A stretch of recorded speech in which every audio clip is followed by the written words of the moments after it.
Hey, Cap, how do we know the good guys from the bad guys? If they're shooting at you, they're bad.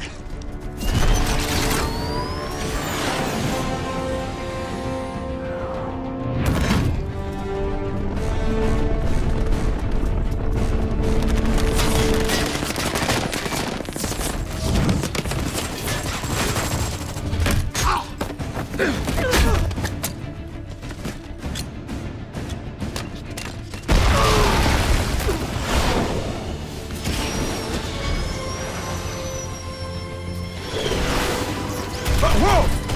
Hey, Cap, I found those bad guys you were talking about. You okay? I'm not dead yet. Captain America, the Winter Soldier, okay? We all know Captain America. We all know who he is. He was in the Avengers, was in the first Captain America movie. And this is the sequel in the line of the Marvel Cinematic Universe involving Thor, the Hulk, Iron Man, and then obviously, as we've already stated, Captain America. What we have here is a really interesting film, a film I very much enjoyed. Actually, a movie that I think is the best of the Marvel movies. I thought it was better than the Avengers. I thought it was better than the first Iron Man. I thought it was better than those movies for a couple of reasons. The biggest one was the story. I've talked about these Marvel films quite a bit and how they're popcorn entertainment, but they're cookie cutter to a degree in that they all follow the same general arc. It's kind of paint by numbers. It's entertaining to watch. It's entertaining to go back and experience, but that when you're looking at it strictly from a film standpoint, you see a lot of overlap from one film to the next one, and that they kind of have a formula they want to follow. This is the first one I've seen out of this series that doesn't follow the cookie-cutter formula they have before. And so what we have here is we have Captain America. In the first film, he's fighting Nazis in the 40s. In the second film he's in, The Avengers, he's fighting aliens. So you kind of have a guy who is very much of a different time. You know, it's 2014, and he states at one point, I'm 95 years old, because he's from the 40s. He was fighting the Nazis. That was a very black and white world. There were good guys, there were bad guys. In the Avengers, again, pretty black and white. There were aliens trying to destroy New York. Black and white. Good guys and bad guys.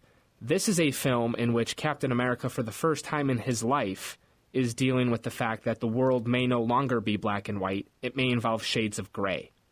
And it was very interesting to watch the character come first rather than the action sequences or the special effects in that. The most interesting thing about this movie is you're following a character who realizes the world he was born in, the world he grew up in, and the world he thought he had died in the first film no longer exists. There is no such thing as black and white anymore. There is no such things as good and bad. It is all varying shades of gray, and he doesn't know if that's a world he wants to participate in. And it's the first time Marvel put the character first, and it succeeded on every level. And with that being said, with the storyline and the character, I've heard that it's one of the greatest action movies ever, with that even on top of it. The action sequences, which the film was directed by Anthony and Joe Russo, and they mainly come from the world of television. They worked on Arrested Development. They worked on the TV show Community. The reason it worked, and I knew it before I even read anything about it, I saw the film and I made a prediction leaving the screening, and I said, I wonder if they did this. And it turns out I was right. And the thing they did was they limited the use of computers. They tried to do as much in camera as possible. They said, we can build an impressive set that would cost just as much as a computer would build it. We're going to build an impressive set then. We can have this fight actually take place and we don't need to use a green screen to do it. Then we're actually going to do it on top of a building and have these characters fighting one another. There is something... It is just how the human eye and how the brain interacts with it. I don't know how to explain it. When you're watching something and it's done practically, it is more visually impressive to me than when a computer does it. Like the Avengers. That fight scene at the end of Avengers, they're blowing up New York City. It looked cool, but at the end of the day, you realize it's all fake. It was all done in a computer. When you're watching this, you can tell there are people in these costumes, in these suits, in these giant sets, actually fighting one another, and there's something more impressive about watching a human actually do it than have a computer animate a human do it. There is just something more impressive about that. And it was also more impressive because of how scaled down it was. We've seen these scenarios grow and grow and grow from the first Iron Man. You know, you had the Avengers. They destroy New York.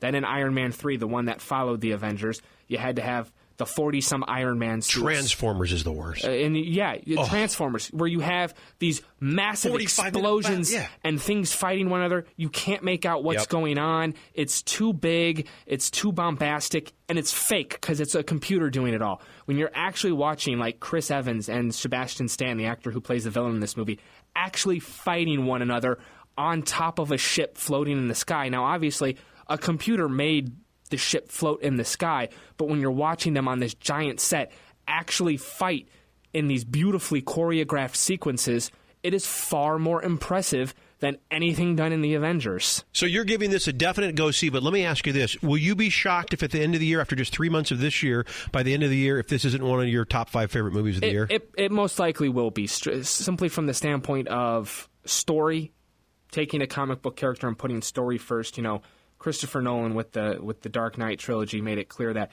the characters are interesting enough to carry the film and that the action set pieces are there just to kind of cleanse the palate and start over with the character. That it's kind of there as not placeholder, but people want to see action, but they're more interested in the characters. And that was a big gamble back in 2005 when he did that. People thought, oh, no, you just need to have things blow up and have superheroes fight one another. They're not interested in story. He proved that story actually supersedes any action sequence you can do.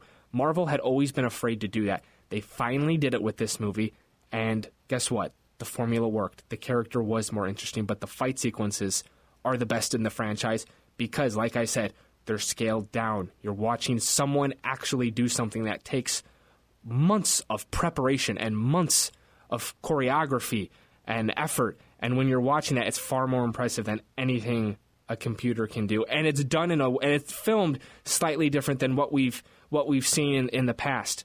You know, you've seen the Transformers movies, and you saw the Avengers, and even the Man of Steel had this problem where they just edit really quickly. And you can't follow who's who and what's going on. The Russos did something I thought was ingenious. They set the camera up, they turned it on, and they went, all right, go for it. And they let it happen in 1, 2, maybe 3 cuts for an entire fight. And when you're watching that, you don't realize it until you're thinking back and going, wow, they all actually, I just watched that whole thing. I knew everything that was going on. So it was impressive from an action standpoint. It's also impressive from a story standpoint because they let the character evolve over the course of 2.5 hours on screen. You watch this guy come from this world of black and white, good and evil, to the realization of that world doesn't exist anymore. It's now varying shades of gray. And he doesn't know if that's a world he wants to live in.